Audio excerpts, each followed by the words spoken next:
Hello সবাইকে, আজ আবার একটা নতুন দিন। তোমরা সবাই কেমন আছো? আশা করছি ভালো আছো এবং সুস্থ আছো। তোমরা অনেক দিন ধরে আমাকে বলছিলে শীর্ষাসন বা হেডস্ট্যান্ডটা একটু শিখিয়ে দিতে, তো আজকে সেই ভিডিও আমি তোমাদের জন্য এনেছি। পুরো ভিডিওটা তোমরা যদি দেখে নিতে পারো আর প্রত্যেকটা স্টেপ মানে মাত্র 5টা স্টেপের কথা আমি এখানে বলেছি, যদি ফলো করতে পারো তোমরাও কিন্তু খুব ইজিলি হেডস্ট্যান্ড বা শীর্ষাসনটা অবশ্যই করতে পারবে। তো চলো শুরু করা যাক।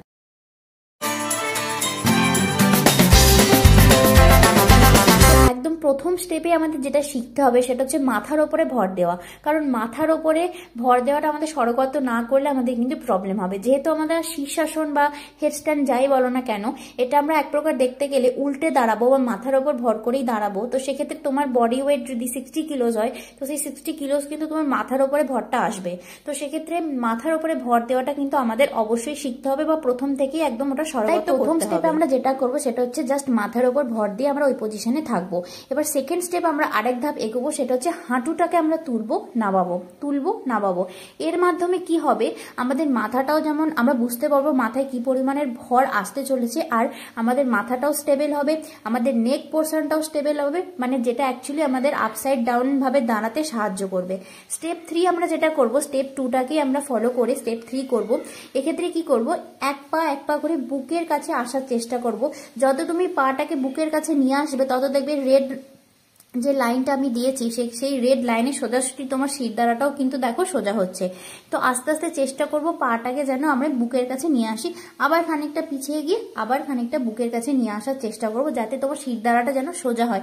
এই প্র্যাকটিসগুলো কিন্তু আমাদের অবশ্যই করতে হবে। শাসন কিন্তু হট করে ওরকম কেউ করতে পারবে না, আর যদি কেউ করতে যায়ও সেক্ষেত্রে কিন্তু প্রচুর পরিমাণের আঘাত লাগার সম্ভাবনা থেকে যায়। তো প্রত্যেকটা স্টেপ আমাদের কিন্তু ফলো করতে হবে। এবার হচ্ছে স্টেপ 4। স্টেপ 4 এর জন্য আমাদের এরকম একটা দেওয়াল লাগবে, আর ওই যে স্টেপ 3টা করলাম সেখানে বা 1 2 3 যে 3টে স্টেপ করলাম সেটা আমরা এইখানে মানে কাজে লাগাবো।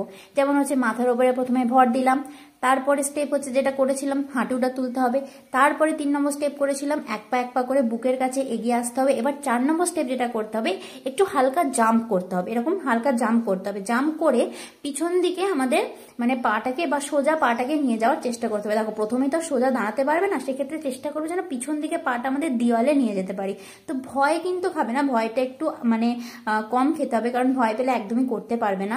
তাই জন্যই দেওয়ালের তোমার সাপোর্টটা লাগবে, যাতে কিছু হলে যেন পড়ে না যাও, দেওয়ালের সাপোর্টটা যেন থাকে। তো এইভাবে জাম্প দিয়ে তোমাদের দেওয়ালের সাপোর্ট নিয়ে দাঁড়াতে হবে। আর তোমরা যদি চাও আরেকটু দেওয়ালের কাছে কিন্তু এগিয়ে যেতে পারো, তাহলে কিন্তু তোমাদের সেফটিটা আরেকটু বেশি থাকবে। আর না হলে তোমরা এরকম করতে পারো, আর আস্তে আস্তে এরকমভাবে আবার নেমে যাবে।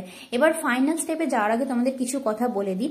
প্রত্যেকটা স্টেপই কিন্তু তোমাদেরকে আমি সাজেস্ট করব অন্তত মিনিমাম থেকে ম্যাক্সিমাম অবধি 1 সপ্তাহ কিন্তু তোমাদের করতেই হবে। কারণ হট করে যদি তোমরা করতে চাও সেক্ষেত্রে কিন্তু তোমাদের মানে কাঁধে, শিরদাঁড়ায়, কোমরে বা গলায় বা নেক পোর্শনটা কিন্তু মানে চোট পেয়ে যাওয়ার সম্ভাবনা আছে। তাই আমি বলবো প্রত্যেকটা স্টেপ কিন্তু তোমরা 1 সপ্তাহ করে, মিনিমাম 1 সপ্তাহ করে তোমরা কিন্তু প্রত্যেকটা স্টেপকে টাইম দাও। আমারও কিন্তু এটা শিখতে 1 মাস সময় লেগেছে, তারপরে আমি এটা করতে পেরেছি ফাইনালি। তার মধ্যে কিন্তু আমি অনেকবার করতে গেছি, আমি পাকামি করে মানে তার হট করে করতে গেছি, আমি কিন্তু পড়েছি, আমার ঘাড়েও কিন্তু লেগেছে, 2-4 দিন ব্যথাও ছিল। তাই জন্যই আমি তোমাদেরকে আগে থেকে বলে দিচ্ছি, তোমরা কিন্তু এরকম হটকারি করবে না। প্রত্যেকটা স্টেপকে তোমরা টাইম দাও। দরকার পড়ে তোমরা প্রথম 3-4 দিন বিছানার উপরে করার চেষ্টা করো, যাতে পড়ে গেলেও কিন্তু তোমাদের খুব একটা বেশি না লাগে। তারপরে কিন্তু তোমরা একদম আস্তে আস্তে এরকম ফাইনাল স্টেপের দিকে এগোবে। তোমরা যদি এটা করতে পারো তাহলে কিন্তু তোমরা, আমি তোমাদের গ্যারেন্টি দিয়ে বলছি, তোমরা কিন্তু করতে পারবে। আমি যেমন করতে পেরেছি তোমরাও কিন্তু হেডস্ট্যান্ড করতে পারবে। আর তোমাদের এই ভিডিওটা কেমন লাগলো আমাকে কিন্তু অবশ্যই জানিও। যদি ভালো লেগে থাকে তাহলে একটা করে লাইক, শেয়ার, কমেন্ট করে দিও, আর চ্যানেলটাকে অবশ্যই সাবস্ক্রাইব করে আমাকে একটু হেল্প করো। আর তোমাদের যদি কিছু কোয়ারি থাকে অবশ্যই আমাকে কমেন্ট সেকশনে জানতে চেও। আর আরেকবার আবারও বলে দিচ্ছি, কোনো রকম হটকারি করবে না, আস্তে আস্তে স্টেপ বাই স্টেপ যেমন দেখালাম সেরকম করতে থাকো, তোমরা কিন্তু অবশ্যই পারবে। দেখা হচ্ছে পরের কোনো একটা ভিডিওতে, ততক্ষণ টাটা।